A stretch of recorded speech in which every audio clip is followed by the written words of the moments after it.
Hello again, everybody. Happy Valentine's Day here from Red.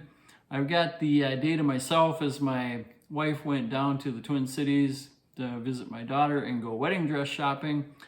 Something I'm sure would be a lot more fun for her than spending with me on Valentine's Day, but it leaves me to spend the day by myself, and I get to spend some time with my Valentine's Day cards. A little better than those cards we used to pass around when we were kids, and I'm going to show three of my favorite ones today, two of them that I picked up here in the last few months. And we're going to start with this, a 1968 Bazooka of Hank Aaron. Don't see a whole lot of these. It's because pop counts are less than 50 combined, SGC PSA. This one I think is a pretty cool looking card of Hank Aaron, and when I did my Hank Aaron run few months back, this card actually wasn't there, but now would be, and I'm going to show all my Bazooka Aarons. We'll bring the camera over this way to show what we've got now. We've got the 59s, the yellow and the white lettering. We got the 1960, the 62, 64, 65, 68, and 71. There is a 66, which I don't, I guess I haven't chose to get. It's probably the cheapest one, easiest one to get, but I don't know, it doesn't look that cool. His hat is airbrushed, and it's just a weird look, so I'll go with these. The Bazooka Hank Aaron's. The next card I'm going to show, and another not so long ago pickup for me, was the 1954 Jackie Robinson. I think one of the nicer Jackie looking cards. This one, you know, it's just graded at 2, but I think it just looks really cool. Don't really see a whole lot wrong with it. A really nice sharp image that you don't always get. There's a lot of fuzz on some of these cards. Decent centering. I think we got a decent back. Love the 54 backs, all the color that you see in those. So a nice Jackie to go with my other Jackies. So I've got to show now what I've got for my Jackie run. That 47 Bond Bread, and I know that was a 47 to 49 kind of when these came out, but that was one of the ones I know, along with that portrait that came out at the beginning, so 47. So got that. We got the leaf, which I really like. I'm missing that 49 Bowman. We're gonna have to find a way to come up with that sometime. We got the 50 Bowman, 52 tops, 53, and now the 54. Fits in real nice, the 55 and the 56. So all the Jackies. And the last card I want to show you today is this W517 out of 1931 of Hack Wilson.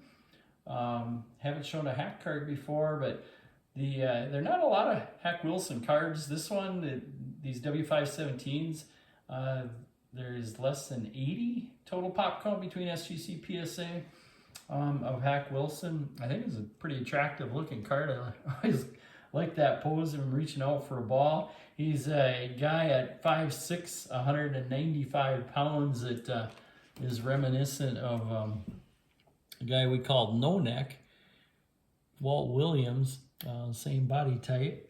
He had a little better career though than Walt Williams. And a little bit about those W517s again.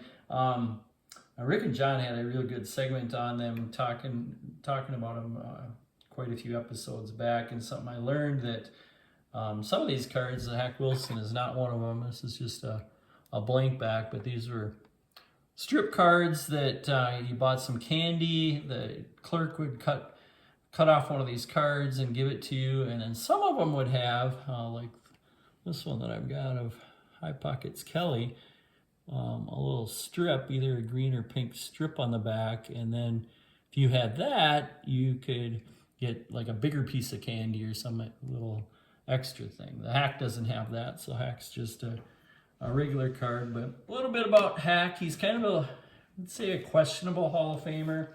for his career. But you really can't question what he did for that 6 out of 7 years there, from 1926 to 1932, playing for the Chicago Cubs, except for 32. 32, he went to the Brooklyn Dodgers. But all 6 of those years had over 100 RBIs, including at MVP season in 1930 when he hit 356, had 56 homers and 191 RBIs in one season. And growing up, I always knew it as 190 because that was the record, still is. But they found another one sometime later, and so now he's credited with 191, which is the one season, single season major league record. That year he had just a ridiculous OPS, a 1.177.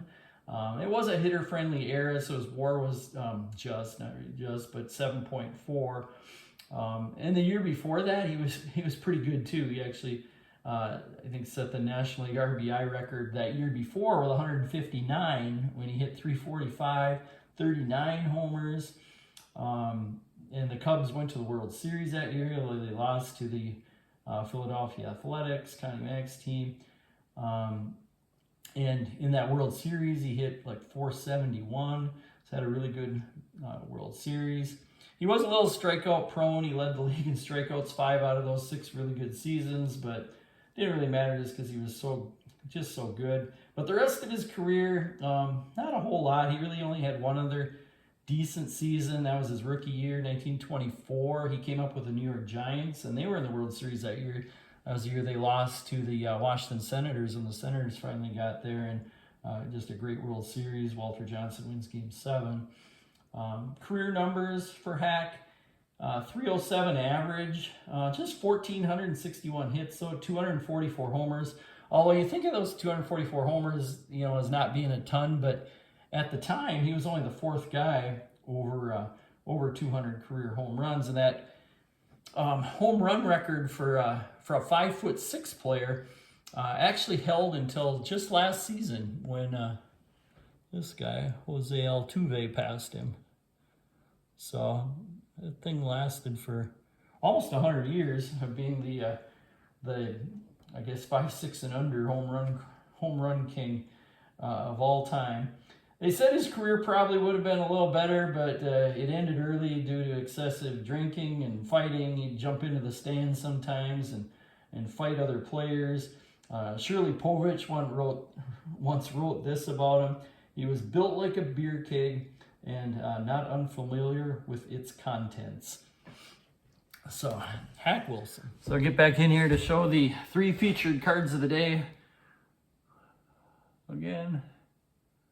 And then something I guess I forgot to do that I usually do, just quickly show the ones I showed last time. I had that golden stamp, St. Aaron, 66 Cons, Clemente, and then I have to go way back to show this one, the Turkey Red of Bad Bill Dolan. So thanks for watching, everybody, and happy Valentine's Day again, and hope to see you again soon.